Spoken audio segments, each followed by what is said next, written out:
So George, as Academy Director, I know the Academy returned in recent weeks. How's that been in terms of seeing the kids out here, back training every day and playing games at the weekend? Great to have the kids back in the environment.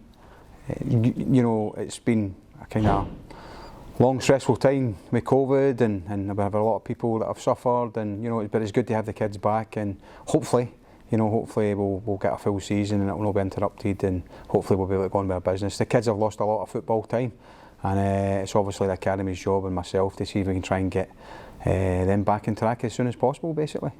Of course, you say with COVID and whatnot, the Omicron variant is a background to this comeback, but obviously there's a lot of hard work being put in by people behind the scenes. But can you give us a wee bit more information on that?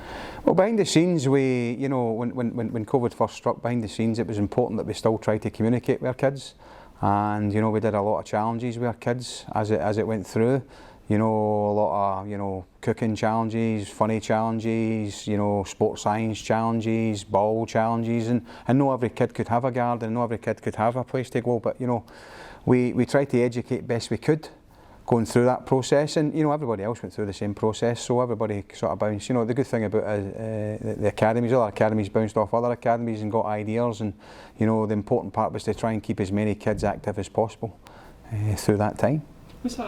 Is it a feeling behind that? Obviously, you see a lot of kids taking part in these activities, engaging with it. Is when they're not in front of you, you can perhaps lose them in terms of just the different distractions. But to have so many kids taking part and showing a willingness every week to look for that new challenge and to find a way to do it.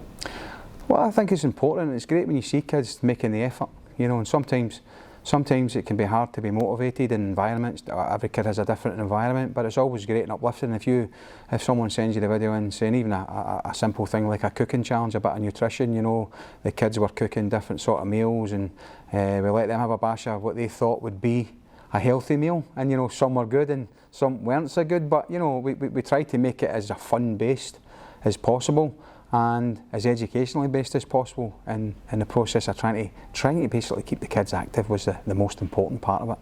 Of course, the kids were away from here in terms of training sessions. They weren't able to do it during COVID, but also when the academy, the season ends, the players go away, but coming back now, how's the squads looked when they've come back? Obviously it's a challenge to keep kids at the same level of fitness, but have you noticed any sort of continuation of fitness levels? To be fair, the squads have come back really good, and they've come back really fit as well. You know, our sports science testing has been really successful as well. You know that the sports science individual tests kind of benchmarks where the kids need to have that wee bit more work in different areas. And the good thing about that is, you know, every single kid in our system, the 120 kids, have all got their own challenge, and they'll get that through the season. They'll have different aspects that they'll probably need to go and work on. Every kid's different.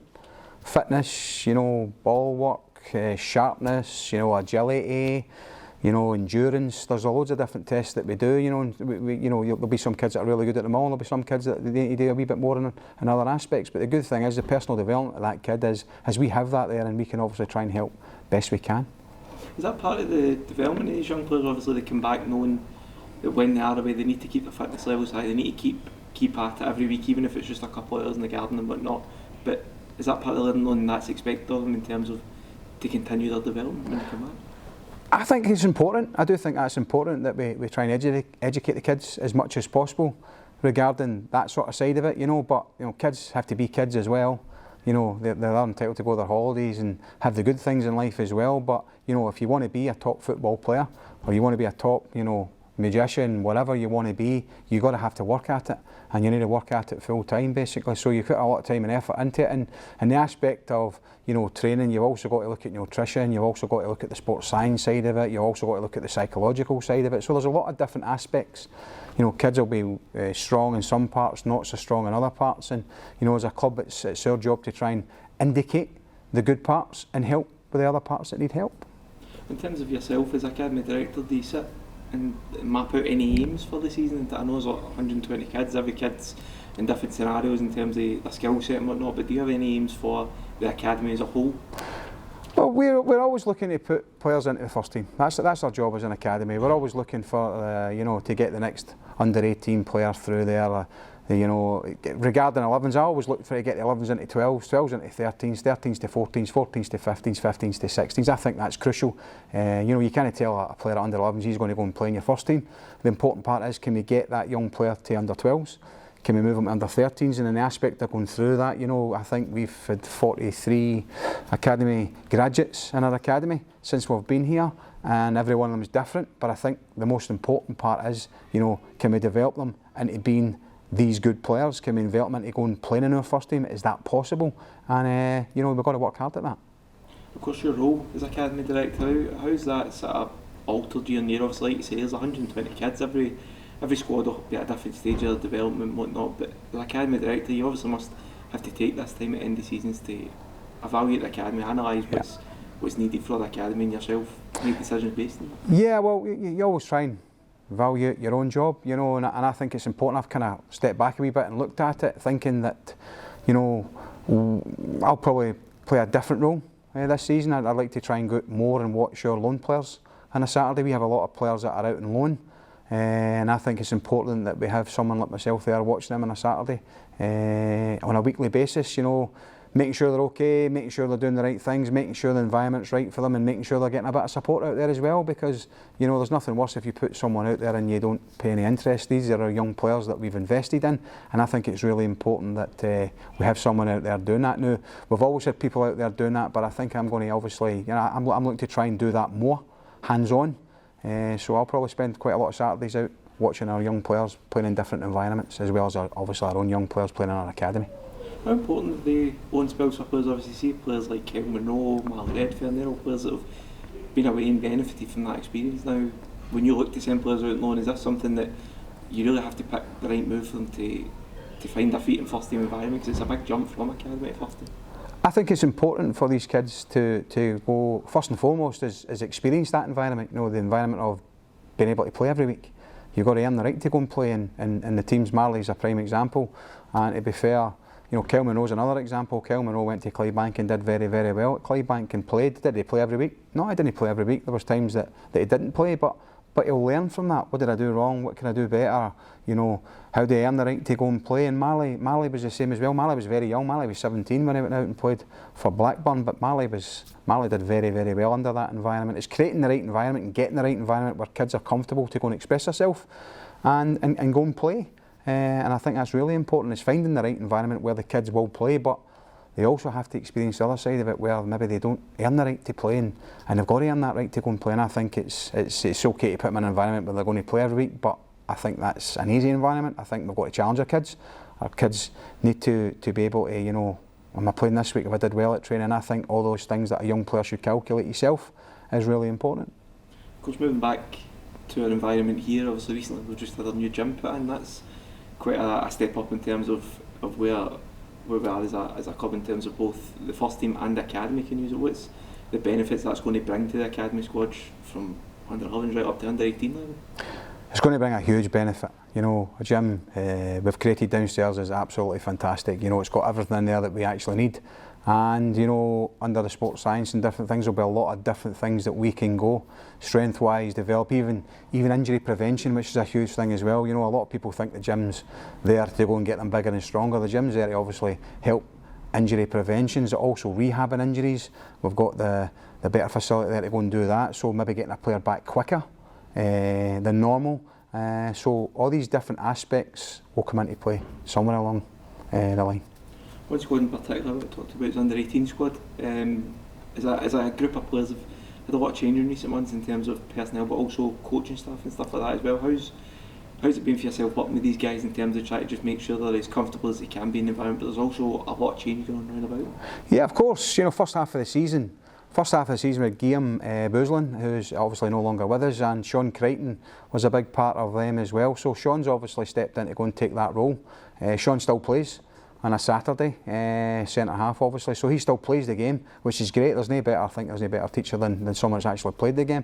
Our 18s have had an up and down sort of season, you know, but what we've got to understand about the under 18s is these kids are 15, 14, and they're very, very young. You know, they're playing the first half of the season against kids that are 2.5 years older than them sometimes, you know, in some points, you know, so that's a big age difference. These kids are 16 and playing under 16s football, and they've been flung into the deep end to go and play under 18s football. I sort of knew at the time that we would probably, you know, we would struggle we would struggle, but it's great to go and put a kid into that. Can we learn from that? Can we get characters from that? Can we see a character that builds? Can we get a player that maybe thrives in that environment? And these are all the things that you actually see when, you know, you're losing games. And it's not about losing, and it's not about winning, it's about development players. And this is the bit that people miss. It's not about winning the games. It's about developing the young players to try and take them to the next level, which is obviously going to try and play in our first team. So winning is important. Let's not kid ourselves. Winning is important, but it's about the development of the young players. So they're young. Our first half of the season started really well. We obviously won our local derby against Motherwell 2-1 here. The kids did really well, and then our next trip was to Dundee United, and we got a 2-each draw up there as well. So certainly the kids, it'll take time. You know, hopefully the first part of the season we've learned a lot from it, and we'll take that into the second part of the season. But these kids still have another 2 years at under 18s after this. The season finishes in May. These kids will still have another 2 years. So there's a lot of development there, and that's the most important, crucial thing, is the development of the player. That's the important part. Not about winning, not about losing, develop. Can we develop the young players? Can we take them to the next level? You said about the development of the players. A big part of that's the coaches. I know I've had a couple of new coaches join us here at the Academy. How's that recruitment process for you? Because obviously very much you know what you want. Yeah. You know what the Academy wants. So you have to find somebody that matches that vision. All coaches are different. All coaches will coach different. You know, our philosophy at the club stays the same. You know, our philosophy and how we go and play stays the same. All coaches are different in how they come across. You know, we recruit them. You know, obviously Brian Easton's now going to be part of our 18s. Brian was in our academy way back at the start, so it's a full sort of circle for Brian. Brian's obviously played for the academy, played for the first team, moved on, came back and played for the first team. Now obviously helps take one of our teams in the academy. So I always like to think it's great to get the Darren McKinnons, the Dougie Emerys, the people that know about your club, the people that know the passion you have in your club, the people that know the responsibilities, the people that know how the club actually works. They're important, they're integral for what we actually try and do here. And I think, you know, recruiting wise, you know, it can be tough sometimes. Coaches will come in and it's no for them. That's fine, that's no problem, you know. But at the end of the day, it's getting the right coach as you speak about, and getting to do the right things, and then it's believing in our young kids.